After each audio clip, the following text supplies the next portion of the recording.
Le damos gracias a Dios en esta hermosa mañana, amados hermanos de todas las iglesias Príncipe de Paz.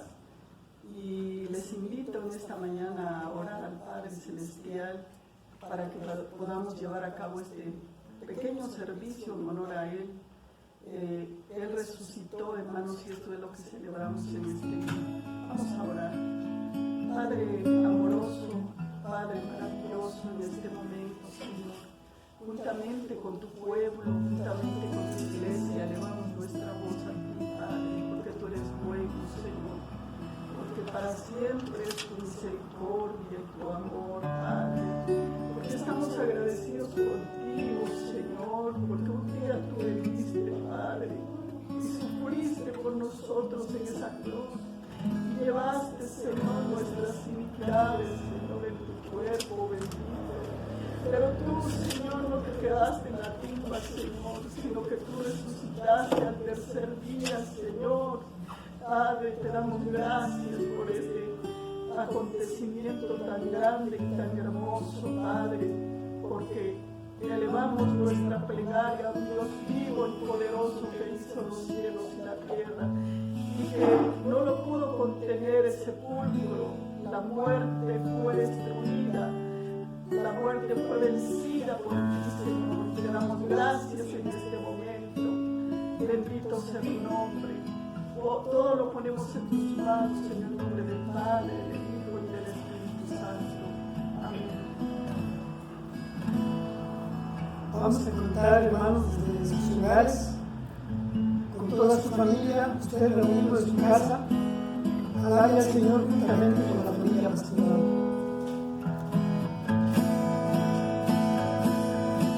Resucitó la nueva Adán, al mundo que su muerte dio, tomó en la cruz nuestro lugar, mas del sepulcro revivió, porque buscas a Cristo allí.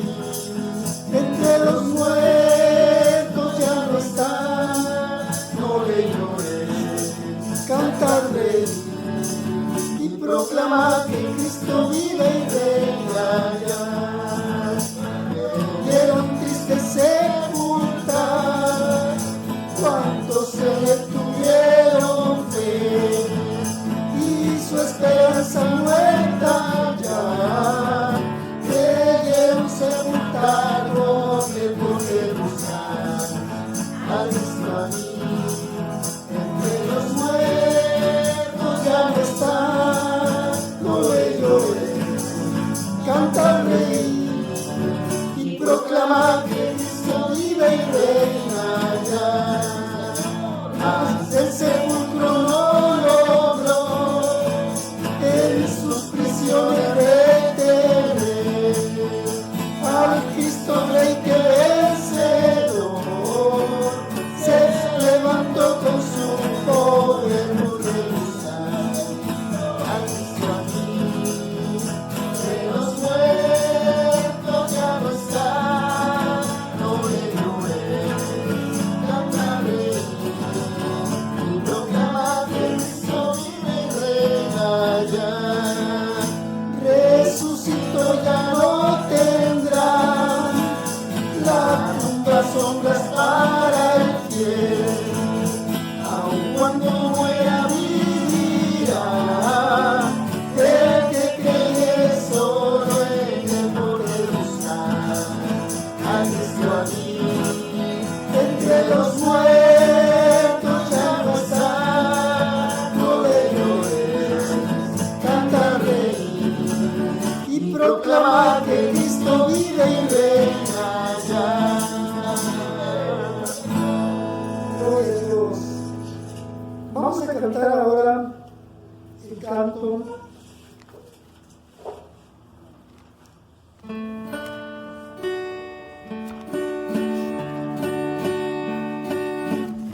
que dice 233.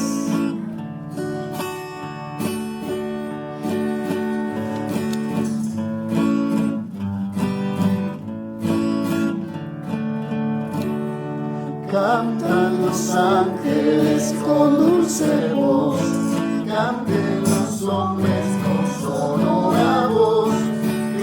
Cristo vendrá, nuestro Rey vencedor.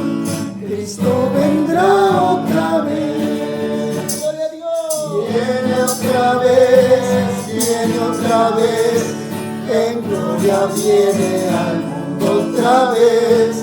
Viene otra vez, viene otra vez.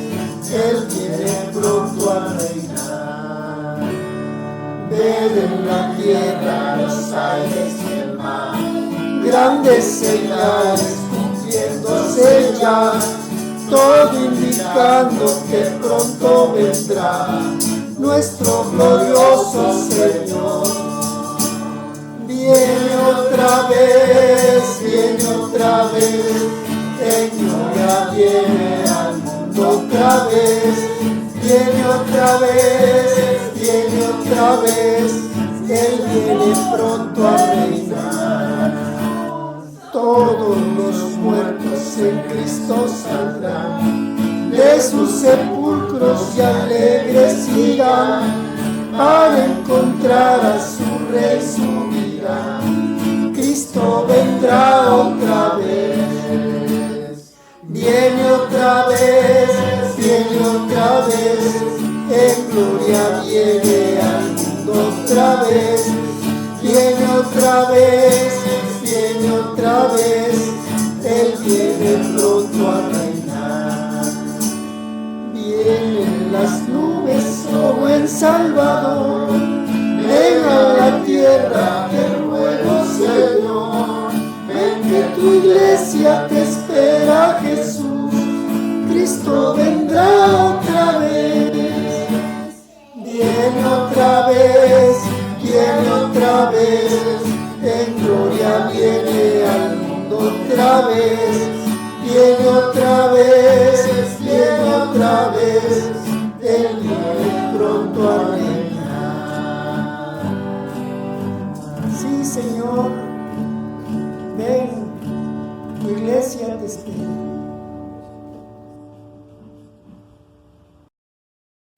Hermanos amados, finalizando la Semana Santa, finaliza con una declaración básica para todo cristiano. Cristo vive, se ha levantado de entre los muertos. Hoy veremos la resurrección de nuestro Señor Jesucristo.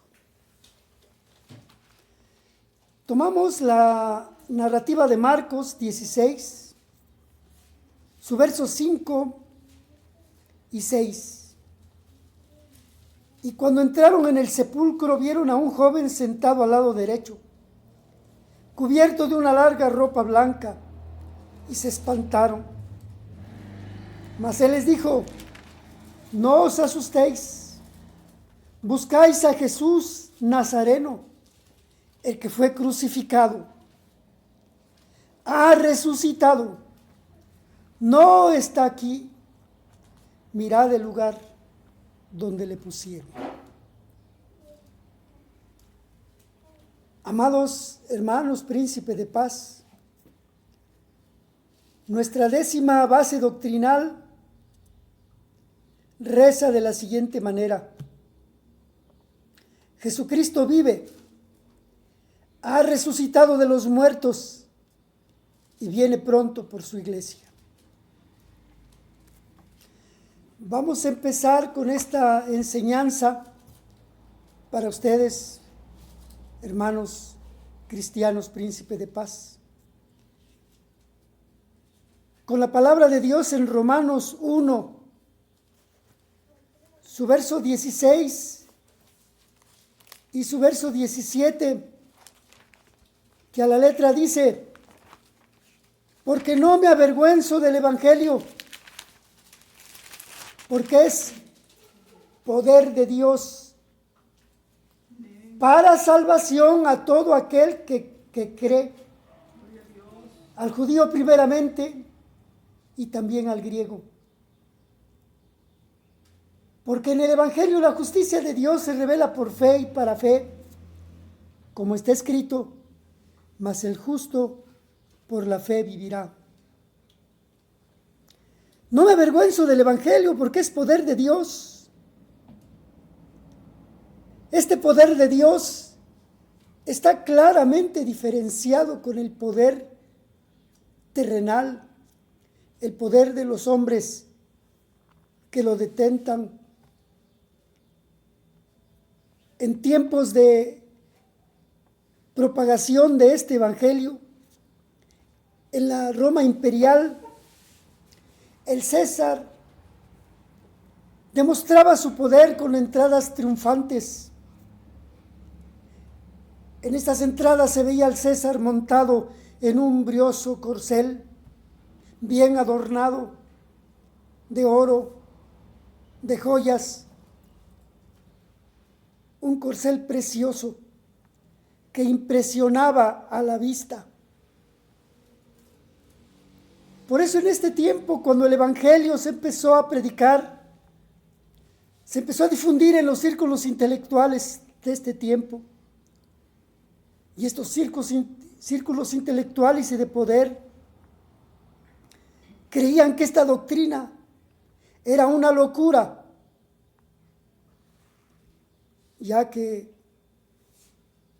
el principal de esta doctrina, Jesús, el Mesías, hizo su entrada triunfal en un burrito, en un asno, hijo de asna, humilde y cabalgando. Además, los grandes césares en vida demostraban su poder, y a Jesús lo clavan en una cruz, desfigurado, asado por el sol, escarnecido, escupido.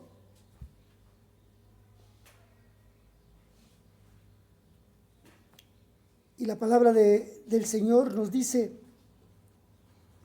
en 1 Corintios 1:18, dice de la siguiente manera: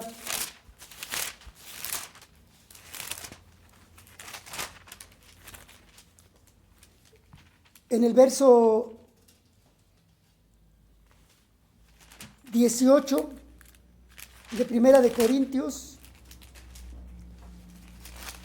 nos declara: porque la palabra de la cruz, la palabra que se les exponía en estos círculos, es locura a los que se pierden. Pero a nosotros, hermanos,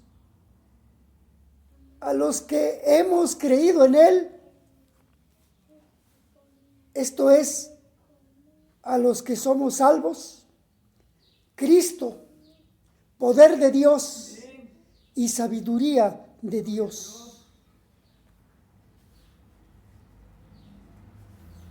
Ninguno de estos hombres poderosos, por más poder que hubieran tenido en todo el mundo, nunca ninguno de ellos pudo enfrentar a la muerte y vencerla.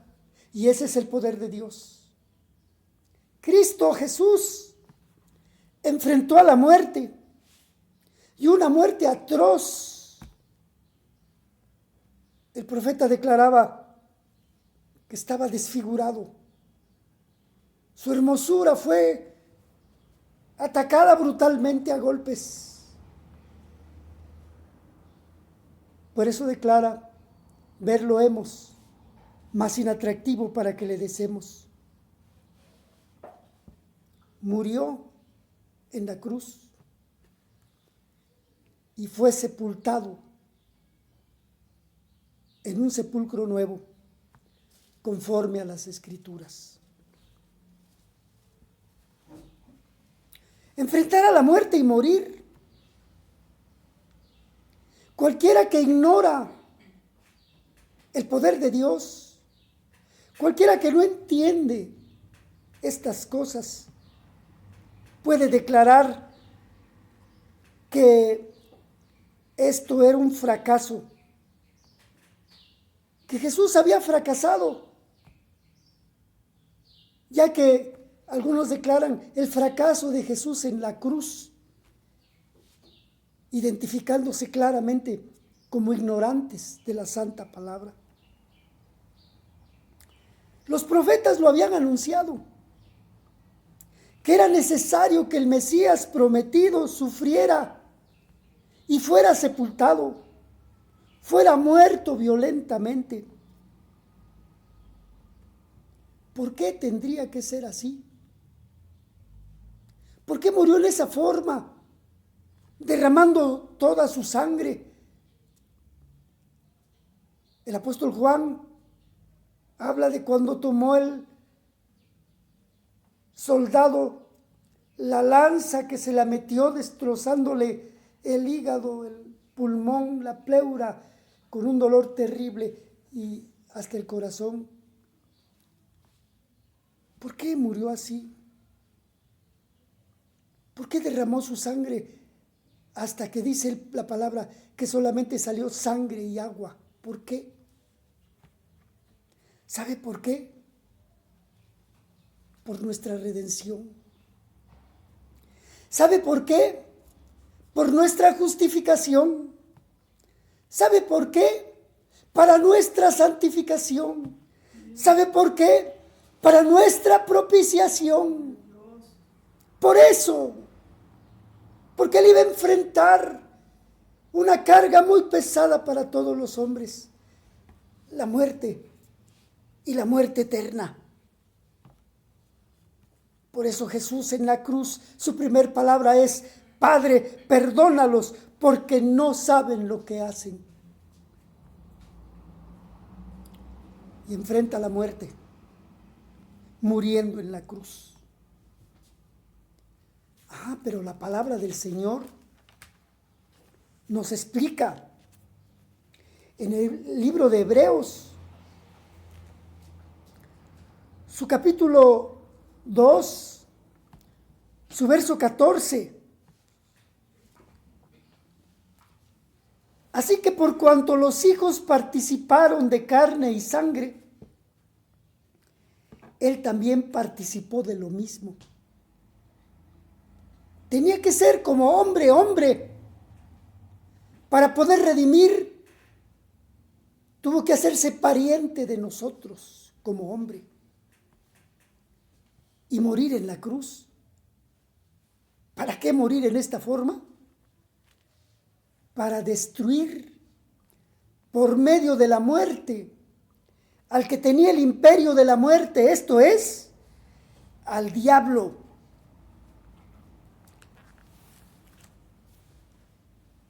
Ciertamente sabemos, Jesús, desde su concepción, su cuerpo fue santo. El libro de Lucas 1 lo declara: el santo ser que nacerá. No había mancha en él. Así lo declara también tiempo después el apóstol Pedro. En Primera de Pedro, su capítulo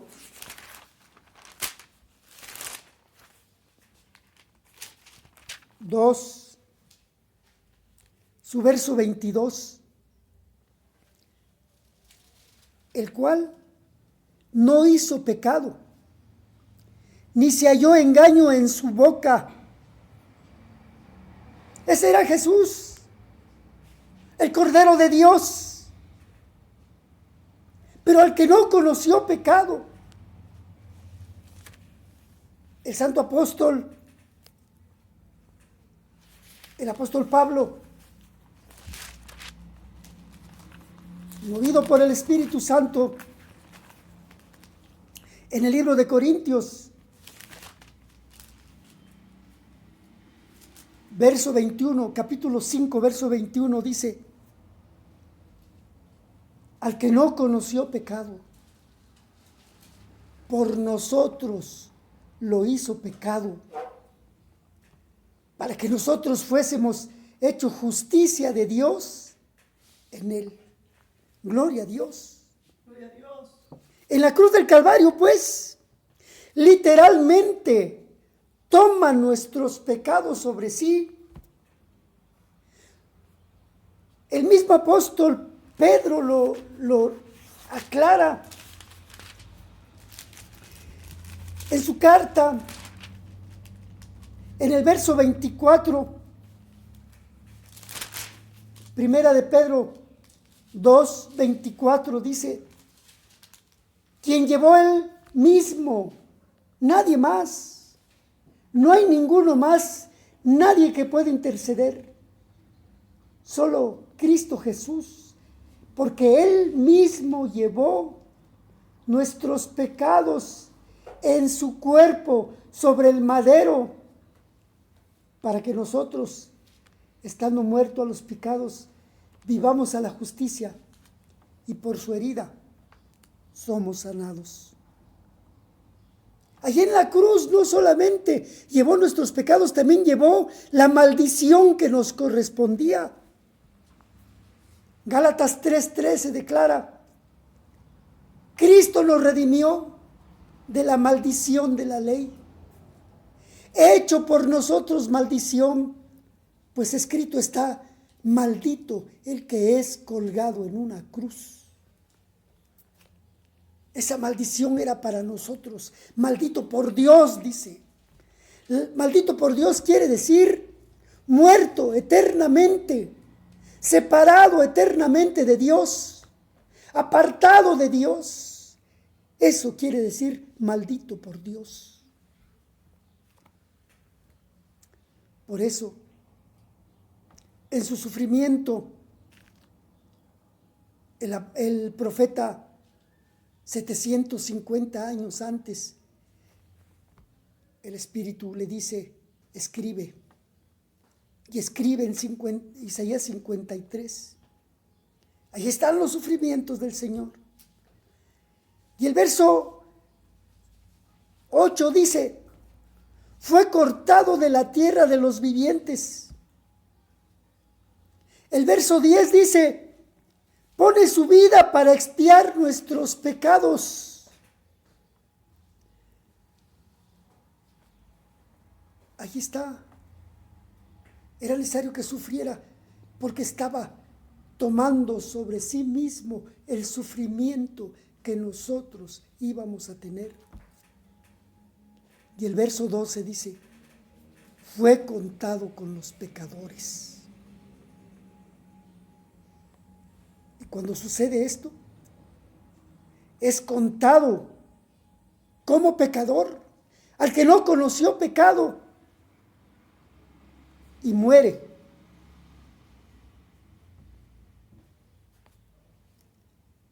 ¿Pero qué es la muerte? La palabra santa, escudriñándola, nos habla de 3 tipos de muerte. La muerte espiritual, en 1 Timoteo 5:6 y Colosenses 2:13. La muerte eterna es esa maldición que acabo de hablarles en Mateo 25:41. Y la muerte física. Jesús en la cruz muere. La muerte física, en última instancia, es una separación. No solamente es una separación de nuestros seres queridos, unos a otros, sino también es una separación de nuestro mismo ser. Un filósofo griego, Epicúreo, declaraba: la muerte es nada. Cuando viene, nosotros no somos. Cuando somos, ella no viene. ¿Pero qué nos enseña la santa palabra de Dios? ¿Qué nos dice la Santa Escritura con respecto a la muerte? Encontramos un ejemplo en la muerte de Raquel, mujer de Jacob. En el libro de Génesis 35, su verso 17 y 18, nos dice de la siguiente manera: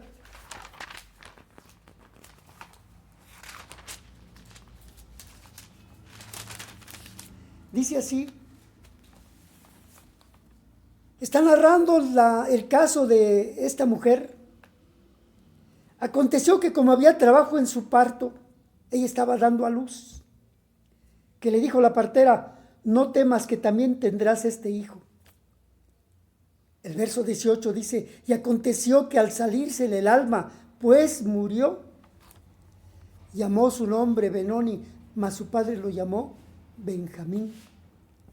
El verso 19 aclara: así murió Raquel y fue sepultada. Entonces, si la muerte es la salida del alma, la muerte física, entonces, ¿qué significa resurrección? Porque lo contrario de la muerte es la vida. Y resucitar o revivir es volver a la vida.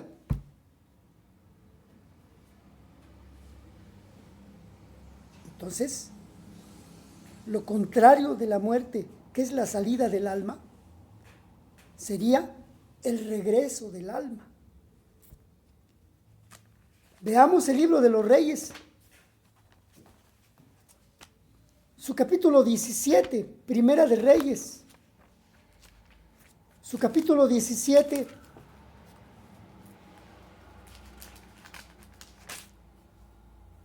así nos los dice. Después de estas cosas, Primera de Reyes 17, aconteció que cayó enfermo el hijo del ama de la casa. Y la enfermedad fue tan grave que no quedó en él aliento.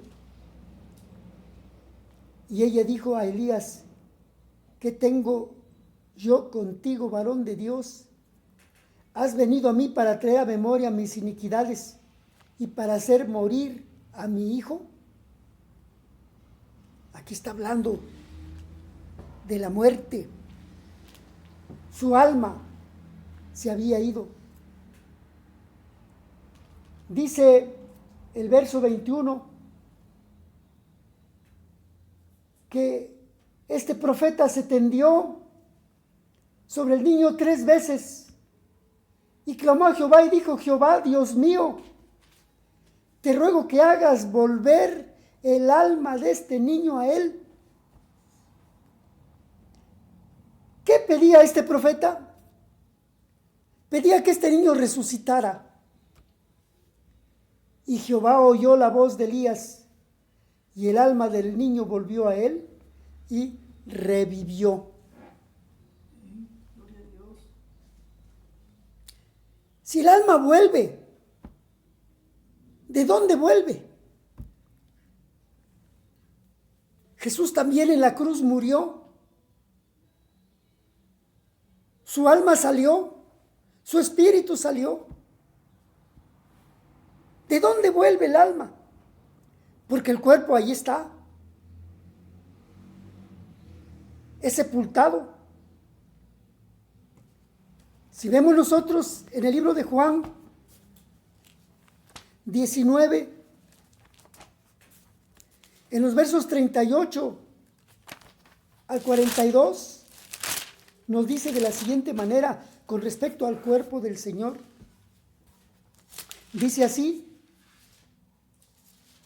después de todo esto, José de Arimatea, que era discípulo de Jesús, pero secretamente por miedo de los judíos, rogó a Pilato que le permitiese llevar el cuerpo de Jesús. Pilato se lo concedió. Entonces vino y se llevó el cuerpo de Jesús. También Nicodemo, el que antes había visitado a Jesús de noche, vino trayendo un compuesto de mirra y de aloes, como 100 libras. Tomaron pues el cuerpo de Jesús y lo envolvieron en lienzos con especies aromáticas, según es costumbre sepultar entre los judíos. Y en el lugar donde había sido crucificado había un huerto, y en el huerto un sepulcro nuevo, en el cual aún no había sido puesto ninguno. Allí pues, por causa de la preparación de la Pascua de los judíos, y porque aquel sepulcro estaba cerca, pusieron a Jesús.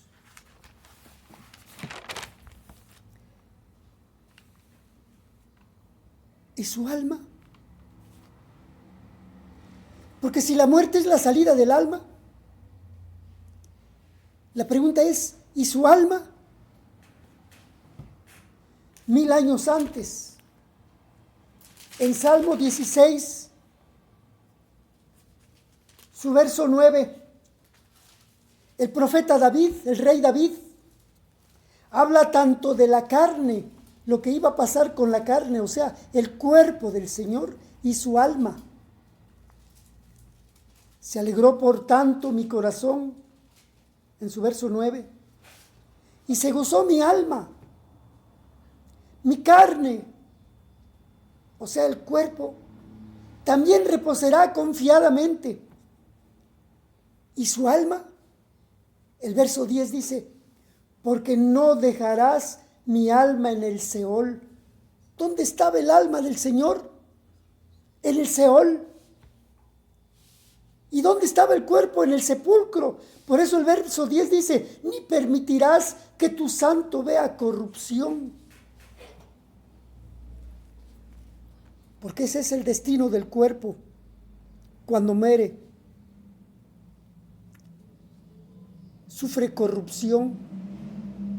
Primero se vuelve líquido y después se vuelve polvo.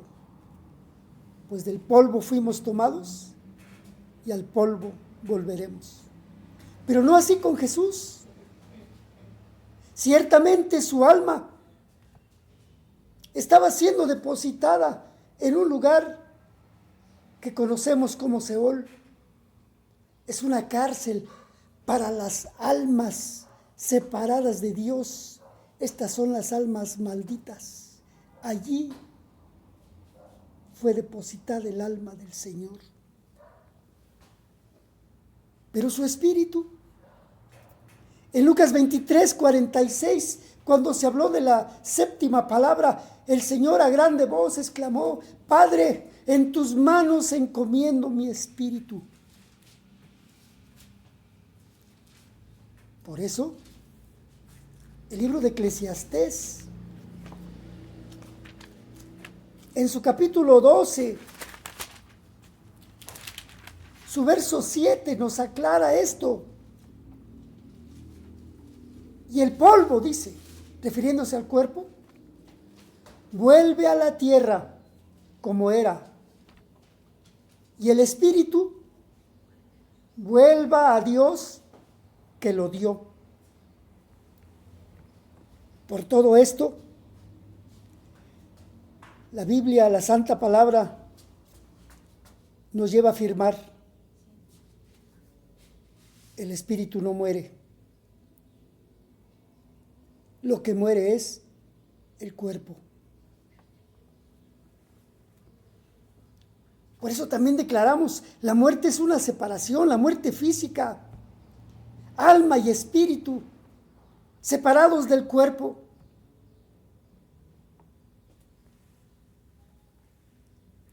Cuando nuestro Señor, su alma fue depositada en el Seol. Por eso el libro de Isaías 53:12 dice, fue contado con los pecadores, porque a ese lugar se van las almas de los pecadores. Todo esto es el poder de Dios. Porque Jesús,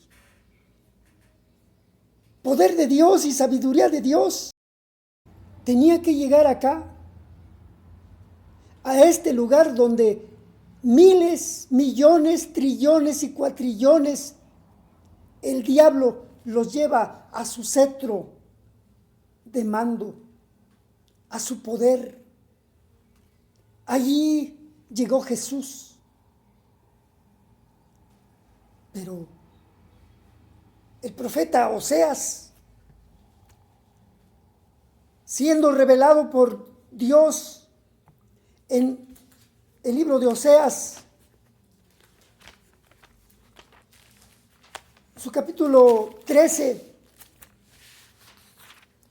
y su verso 14 narra exactamente este suceso, profetizando de Cristo, estando en el Seol. En el verso 14 usted lo puede leer conmigo.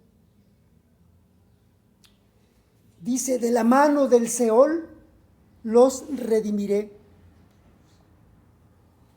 Quiere decir, estando en el Seol, estando el alma de Jesús en el Seol, lo redime. Esto es el precio. Este fue el precio por nosotros. Esta es la redención para que nosotros no lleguemos a este lugar. Los libraré de la muerte. Le quitaba el poder al diablo. La muerte eterna para los que creen en Cristo Jesús ya no tiene poder sobre ellos. Por eso el apóstol Pablo,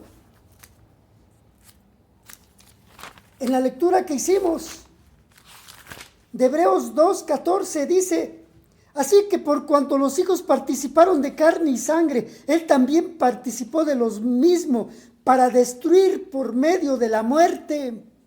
Estando en ese lugar, destruye al que tenía el imperio de la muerte, esto es, al diablo.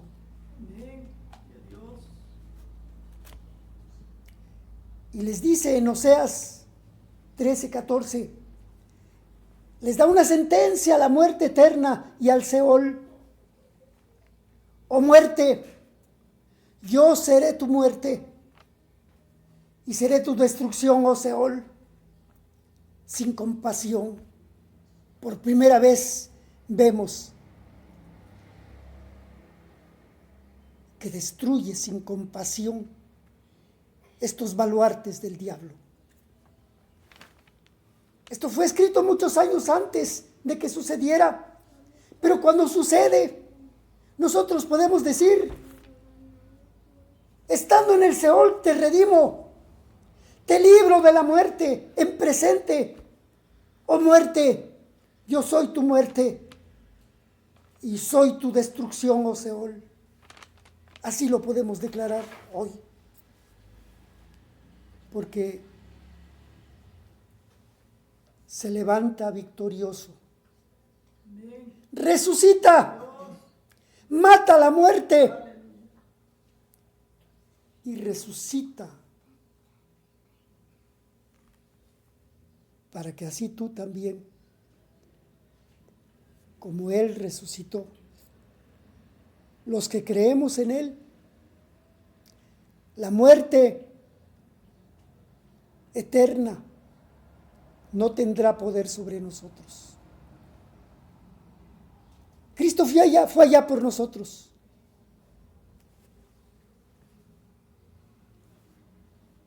Y tu cuerpo también resucitará, porque Cristo vive, ha resucitado y viene por ti y viene por mí. Juan, el Evangelio según San Juan, en su capítulo 11 y verso 25 dice,